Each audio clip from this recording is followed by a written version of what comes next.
It's the female manipulator's dream. Maybe I'm going to have to demote Attack on Titan from being one of my favorite manga. Like, just look at this page. I just love it so much. I'm just gonna say it, okay? I need you guys to love me even though I don't love your favorite book. I was supposed to be terrified out of my mind, but I was too busy laughing. Then I also read what is probably going to be one of the best books of 2023. I'm scared to even try this, but I will because it's for you guys. But oh my goodness. Okay, definitely do not try this at home. I read a total of 32 books in the month of March. Don't even ask me how I did this because I do not know.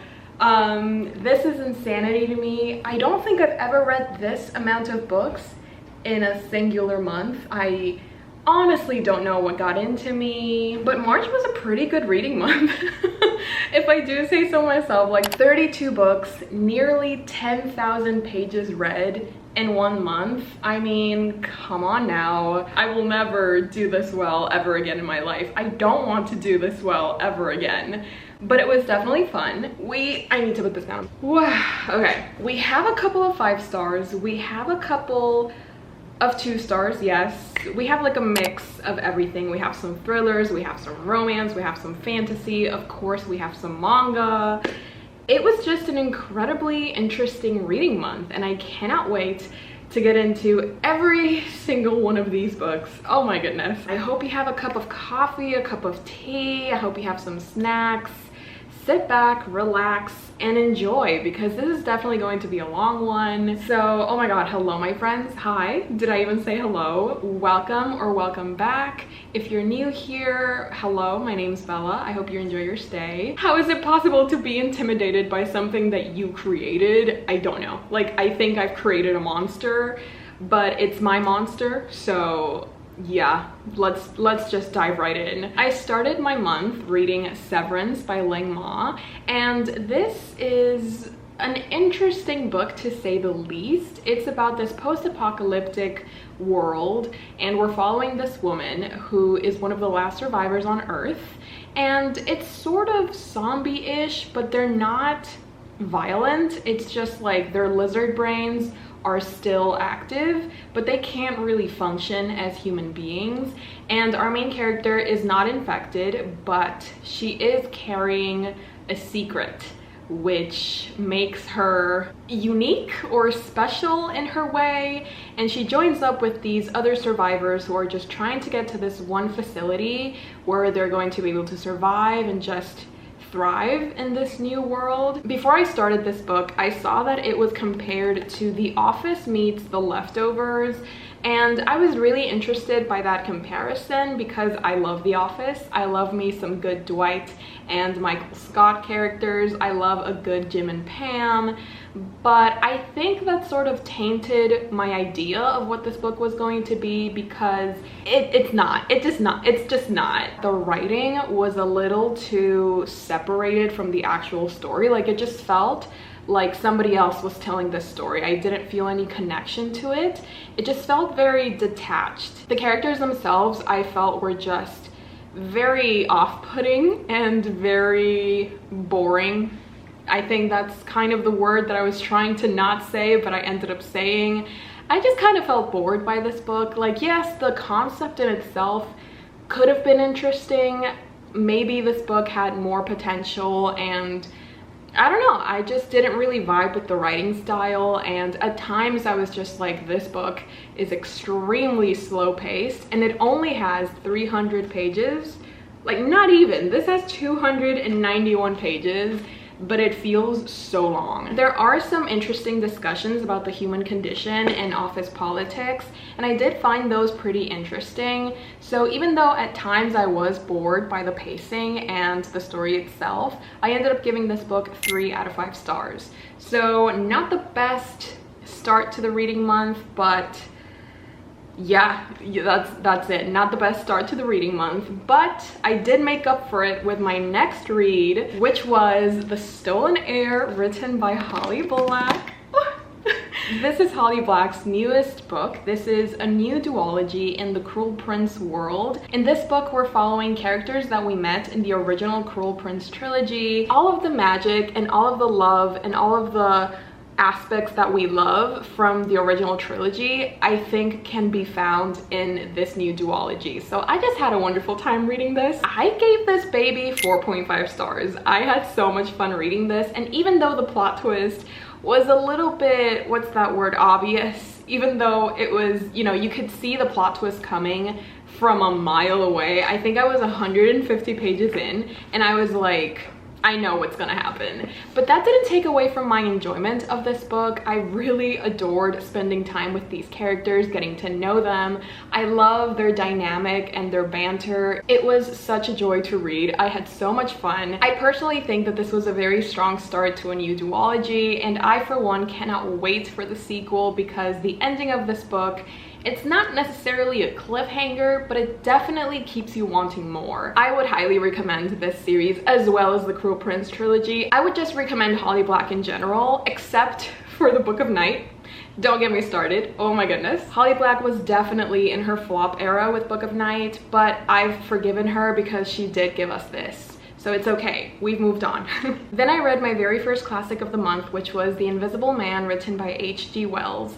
And this was a very random pick for the month, but the reason that I picked this up is because I was doing this readathon with my Patreons where I had this bingo board and it was like this word scavenger hunt. So we had to find specific words in the books that we were reading. All of these words were based on my favorite books, and one of the words was invisible. I could not find, for the life of me, that word anywhere. I was just looking through my books and I was like, what book is most likely to contain the word invisible?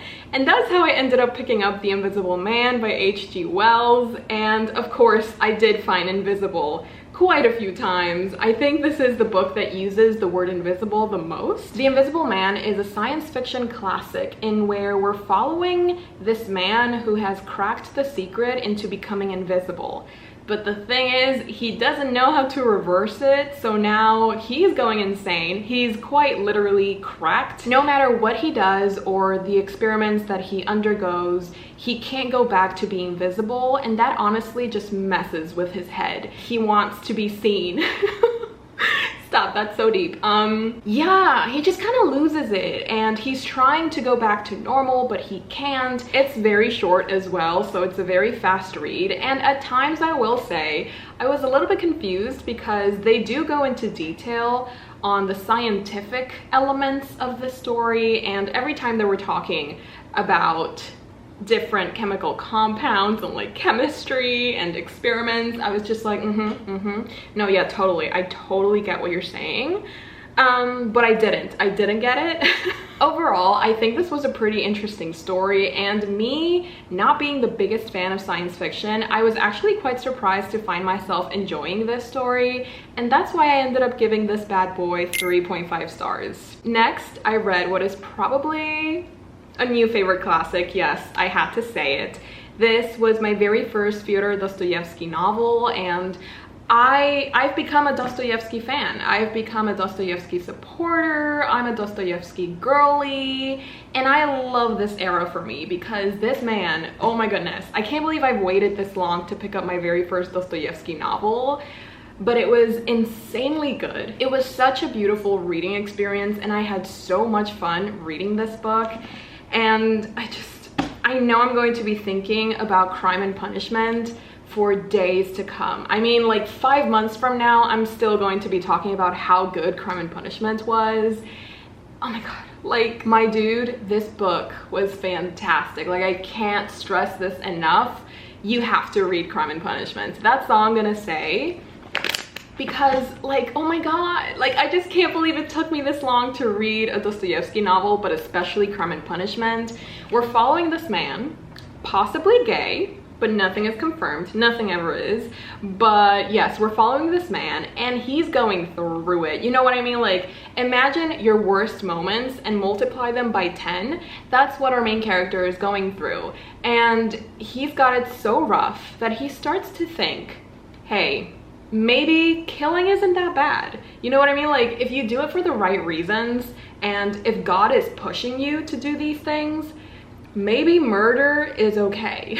And the thing is that Dostoevsky is such a master at writing, and he is so brilliant that he makes you think that it's okay too. Like, you start to think that murder is fine if you have the right reasons for it. You know what I mean? It's like this whole journey of exploring the human condition and seeing how far you're willing to go for your own survival and what you're willing to do for those you love, how self-hatred and self-love can both be equally destructive. It's just such an incredible book. Oh my god, I can't, like, it's just good. You know what I mean? It's just good. And I need you guys to read this book. It was, I mean, just look at the amount of tabs that I used. How can a book have these many tabs and not be incredible? You know what I mean? It's just fantastic. And I do have a favorite page. Like, just look at this page. I just love it so much. I love it. I'm obsessed. I love the cast of characters. I love the writing style. I love the story itself. The pacing is just done to perfection. I could go on and on about my love for Crime and Punishment, but I won't. I won't bore you with the details, but just know that you have to read Crime and Punishment. If there is one classic that you read this month or this year, it has to be Crime and Punishment. Or the Count of Monte Cristo. Okay, listen. I cannot compare the Count of Monte Cristo with Crime and Punishment because they are both so spectacular, but for different reasons. If you want a book that focuses on the human condition and features a slow descent into insanity, I would highly recommend Crime and Punishment. You will not regret it. I wish I could read this book for the first time again because it just rewired my whole brain, and I have never been the same after this book. So yeah, Crime and Punishment, fantastic book. The next book that I read was actually a recommendation from one of my closest friends, and even though this book wasn't even on my TBR, even though I had never heard of this book before, I just knew that I had to read it because I trust my friend with my life. So if she was recommending it to me, I just knew I had to give it a try, and that book was 5 Survive by Holly Jackson. I had read one book by Holly Jackson before, and it was A Good Girl's Guide to Murder. I did not like that book. I did not vibe with it. I felt so out of the loop because so many people love that book, and I was like, what am I missing? Why don't I like this book? So when I first started 5 Survive, I was a little bit hesitant because I hadn't had a good experience with that author before, but I still decided to give it a try. And I read 5 Survive in one day. Literally one sitting. I could not put that book down.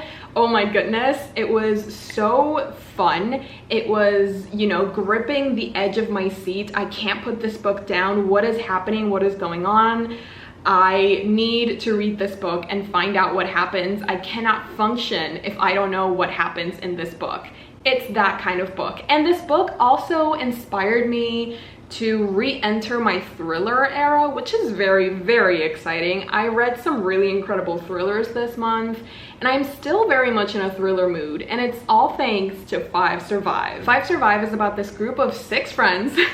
There we go, 5 Survive, but it's 6 friends, and they're going on a trip for spring break, when suddenly the bus that they're on, it starts to malfunction, and somebody starts shooting at them, and they're like, what is going on? The shooter says that one of them is hiding a secret, and if all of you want to come out alive, they have to come clean. And so ensues the unraveling of their friendship. People start fighting between themselves. They're like, what are you hiding? Do you want all of us to die? Can you just come clean about your secret?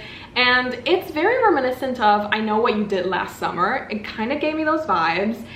And it was just so fun, like learning all of these different secrets from all of these different characters and seeing the things that they kept from each other and the reasoning behind it. It was just a really good thriller, and I had a lot of fun. And usually with thrillers, when I get to the end of it, I don't like them. Like, the solution at the end sometimes can ruin the whole book for me. But in this case, I loved the ending. Like, it was just so well done. I think it's one of the best thrillers that I've read in a very, very long time. So I am so happy that my friend recommended this book to me because, oh my goodness, This was incredible. And then because of this book, I also picked up another thriller that I've been meaning to read for a very long time, and that is Gone Girl, written by Gillian Flynn. I love the movie, but I had never read the book, so I thought this was the perfect time for it. And oh my god, it was so good. Once again, so good. I ended up giving Gone Girl 4.5 stars. It's a female manipulator's dream, you know what I mean? And it was just so incredibly smart. The audacity of these characters and the way that they were just unraveling mentally, physically, emotionally, it was just so fun to watch. What's the opposite of character development?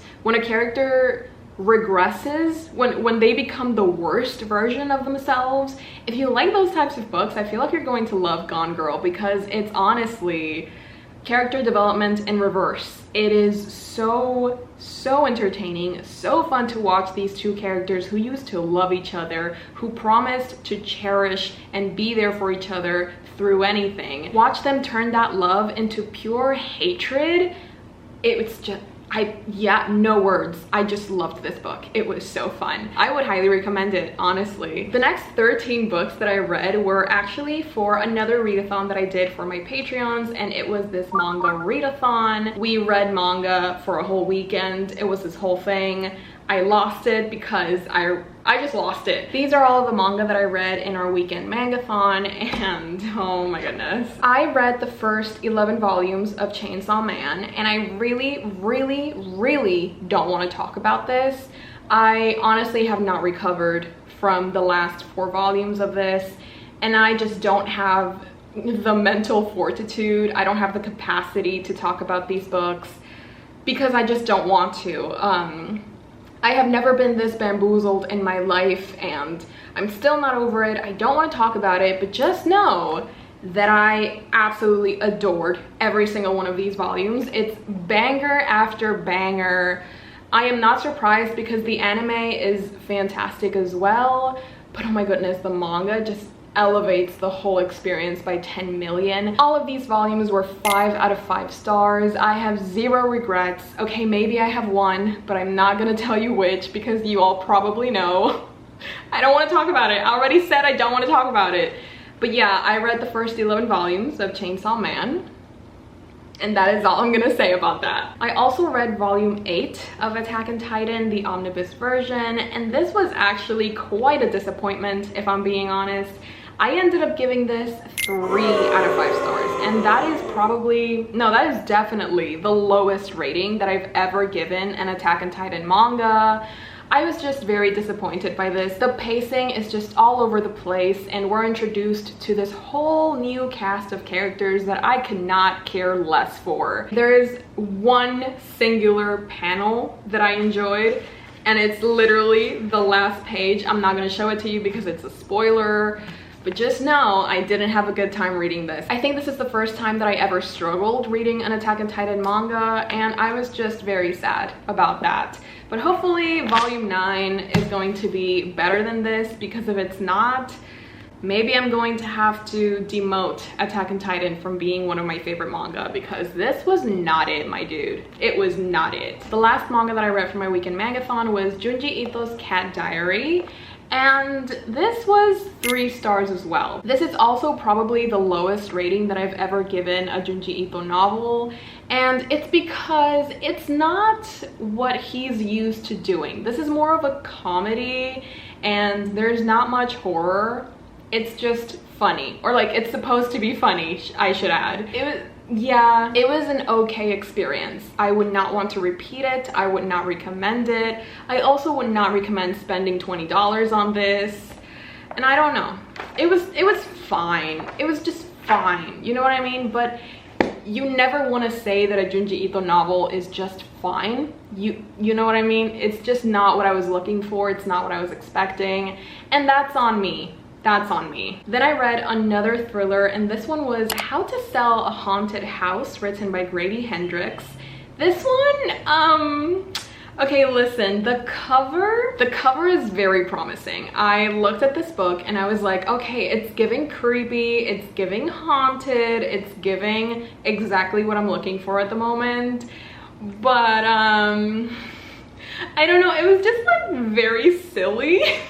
Like it just felt like a very silly, a very goofy type of book, and I honestly don't think that's what the author was going for. In some of the most intense scenes, I was laughing because I just could not take it seriously. There's just something about puppets that is funny to me. So basically, okay, How to Sell a Haunted House. We have our main character, and her parents just died. So she's planning on selling their house. So she's trying to get it ready, you know, she's trying to pack up all of their things, when suddenly weird things start to happen around the house, like things aren't where they were. These puppets that her mom used to build, they keep showing up in random places, and our main character, she's having nightmares at night, and she's seeing things moving in the dark, and it's all of this creepiness just sort of following her around.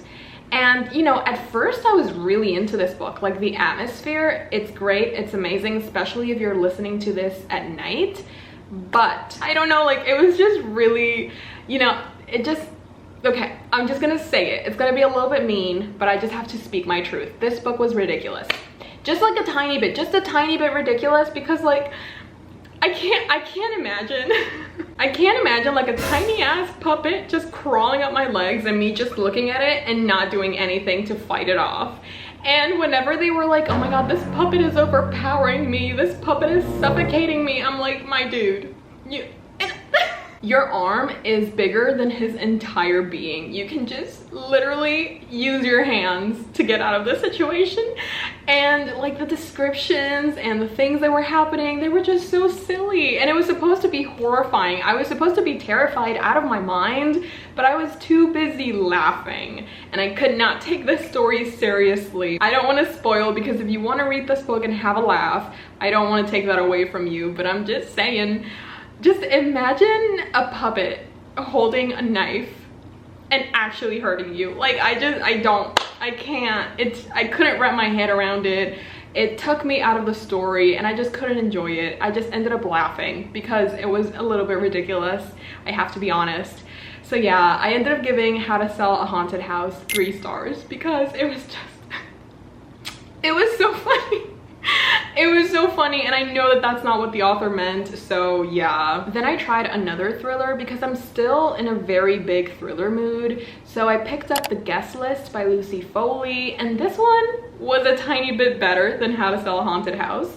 The Guest List is about this group of people, and they've all been invited to this wedding on this island, and of course there's no Wi-Fi on the island. It's very hard to make calls, so you know the police is very far away, you know, ambulances, hospitals, it's all very enclosed. It's very separated from normal society. So all of these different people have gathered here today to watch these 2 people get married. But of course, all of these different characters have things that they're hiding from each other. They all have a past. They all have dark secrets that are haunting their present. And of course, they all come to play on the night of the wedding. There's a dead body, there's people screaming, there's people missing, there's like this whole mystery around what's going on, and there's also rumors of the island being haunted. This book is told through like 5 or 6 different perspectives, so we're constantly getting like different bits of the story from different people and from their own perspectives, and you don't really know how reliable they are because of course they're trying to show the best version of themselves, so you don't really know how reliable they are, and you're just trying to put the pieces together and make sense of what's going on. And it's entertaining. At times I was just like, okay, can we move it along? I ended up giving The Guest List 3.5 stars because, you know, it was just entertaining. It was a good time. I liked the mystery of it. I liked the little twist at the end. It was a fun time. I enjoyed reading this book, so I ended up giving it 3.5 stars. The next 5 books that I read for my reading 200 pages every day reading challenge. And I think I was pretty successful, if I do say so myself. If you haven't seen that challenge yet, it's probably one of my favorites, so I'll leave it up here, and I'll also leave it down below. If you want to give it a watch or a rewatch, it's there for you. For that challenge, I finished the complete poems of Emily Dickinson. I ended up giving this 3.5 stars because even though there are quite a few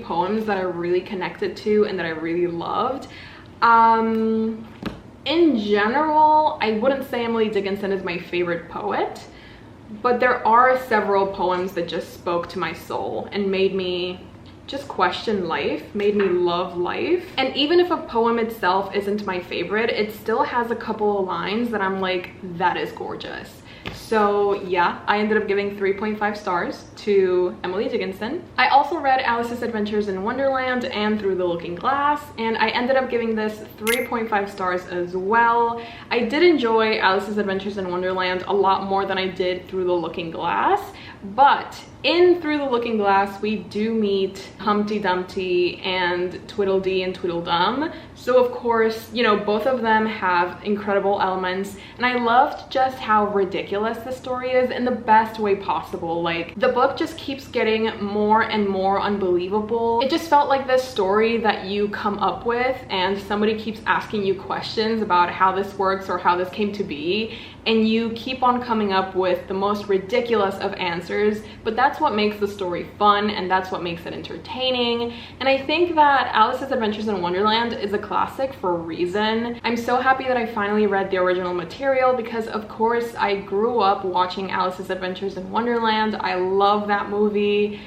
I just love everything about it, and I remember crying every time that Alice cried and being astonished, and the Cheshire Cat. There's just so many things that I love about that story, and it was so fun to see it, you know, being born. So Alice's Adventures in Wonderland and Through the Looking Glass, 3.5 stars. Then I also read what is probably going to be one of the best books of 2023, Yellowface by R.F. Kuang. This book is so brilliant, it is so intelligent, it's so smart. I hated the main character, but I could not get enough. And when an author has such a tight grip on you that you just cannot let go until you know how the story ends, that's when you know. That's when you know it has to be a 5 star. I feel like even 5 stars is too low for this book. If I could, I would give this 6 out of 5 stars because it is that incredible. I love how this book is basically a public slap in the face to the publishing industry as well as the book reviewing community. You know, there were some moments, there were some things, there were some hot takes where I was like, okay, you went there. Okay, you said that. Oh my God. Okay, you are not afraid. And it was so refreshing to see such an unfiltered story and such an honest narrative. And our main character is once again just so intolerable. She is an incredible character that you just love to hate. It's just like, the moral grayness of it all is so beautiful and so entertaining, and I can't wait for you guys to read this. Like, I need more people to talk about this book with. There are just so many elements to love about this book. The story itself, the characters, the pacing. I don't want to say anything about this book. I don't want to spoil it. I don't want to give anything away. But just know that your mind is going to be blown when you read Yellowface by R.F. Kuang. I was so lucky to receive an ARC of this. Like, I still can't get over the fact that I'm holding this in my hands and that I read it a few months before publishing. But oh my God, my dude. Yellowface by R.F. Kuang, top 10 books of 2023 for sure. For sure, my dude, for sure. I also read another 5 star for that challenge, and that one was Anxious People by Frederick Bachman. This was my Patreon's March buddy read. I have never been more grateful to my Patreons than in March, because apart from the fact that they motivated me to read so many books, like I wouldn't have read this many books if it weren't for our constant reading sprints and our readathons. So Patreons, I love you so much. You know this, but I have to say it every once in a while so you don't forget. But Anxious People by Frederick Bachman.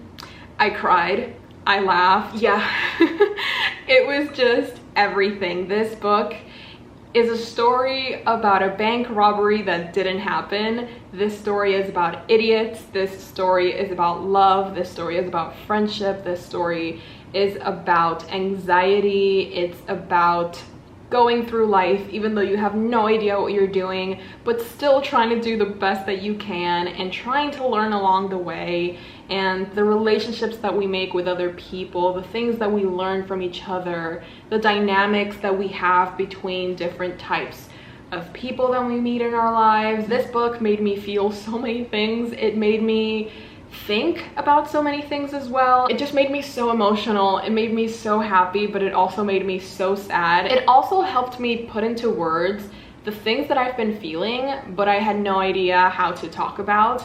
This book does a really good job at doing that. And just like, look at the amount of tabs that I had to use for this book. One of the things that I wish I were better at is talking about the books that mean the most to me. I don't know why. I'm probably not the only person that this happens to, but the more that I love a book, the less coherent I am about said book. It is so hard for me to articulate how much a book means to me the more that I love it. I don't know why. Like, it's like my brain is working against me, and I hate that. But just know that Anxious People by Frederick Bachman stole my heart. And I mean, it didn't steal it. I gave it away willingly, okay? It's just, this book has my heart, and I loved it, and I went through so much reading this book, and I'm so happy that I have an exclusive reading vlog for this reading experience, because this is a book that I never want to forget. So yeah, Anxious People by Frederick Bachman, 10 out of 10 would recommend. Oh my goodness. Frederick Bachman in general, I would recommend, because 3 of the books that I've read by him, I've cried in every single one. 2 of them have been 5 stars, and 1 of them has been 4.5. Like, it's banger after banger at this point. Frederick Bachman can do no wrong. The last book that I read for my 200 pages everyday challenge was Grandmaster of Demonic Cultivation. Yeah, Grandmaster of Demonic Cultivation. When I first unboxed this, so many people were screaming at me in the comments. They're like, oh my god, you're gonna love this. Oh my god, you're gonna fall in love with the characters and the story. This is gonna be your new obsession. And I was ready. I was already like 1 foot into the bandwagon. And when I actually read it, I've never whipped my foot out faster. Like, I will not belong to this fandom. I'm so sorry to disappoint the masses, but this book, I'm just gonna say it, okay? I need you guys to love me even though I don't love your favorite book, okay? Okay? We're grown-ups here. We can accept different opinions. We can accept hot takes. This book is not good. The writing is very childish. It reads like a fanfic. And, you know, at times that's okay, but that's not really what I was looking for. This story has a lot of potential, but I think because of the writing, it loses all of its power. At times it's very cringy. There's like a bunch of exclamation marks for no reason. And I also tried the Untamed, which is the TV show adaptation. Oh my god, it's also so bad. It's just not for me, you know what I mean? And I'm so sorry to disappoint everybody who wanted me to love this book, but I really, like, this writing took me out. I couldn't enjoy the story because I was constantly just looking at the writing and being like, why is that so cringe?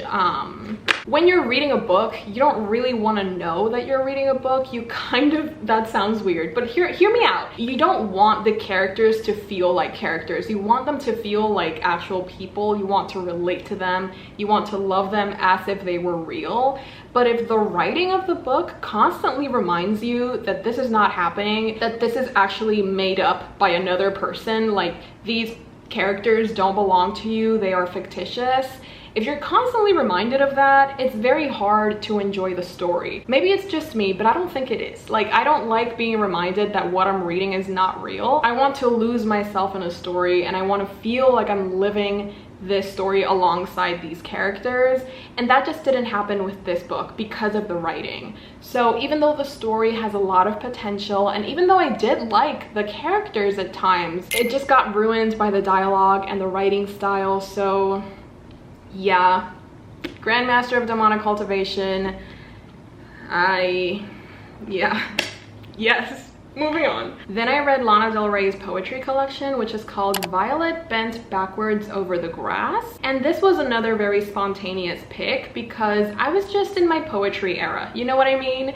And I wanted to try out Lana Del Rey's collection because I love her music, and she recently came out with a new album, so I was like, I'm in my Lana Del Rey feelings and I want to read her poetry. It was good. I enjoyed it. I gave it 3 stars. There are some lines that are very powerful, and you can definitely tell that Lana Del Rey is a songwriter. Like, wow, surprise, she writes songs. But yeah, I think there were some pretty strong poems in this collection, but overall I was just kind of like okay about it all. There were no poems that stood out to me. Yes, there were some lines where I was like, that's cute, that's strong, that's powerful, but overall it was just an okay experience. Not much to say about this one if I'm being honest, but I enjoyed it, so I gave it 3 stars. Then I read 4 volumes of Yona of the Dawn. I read volumes 22, 23, 24, and 25. Now listen, I was actually surprised by this because 22 and 23 were 3 stars, and that is the lowest rating that I've ever given a Yona of the Dawn volume. I was a little bit scared because I was like, oh my god, am I getting tired of Yona of the Dawn?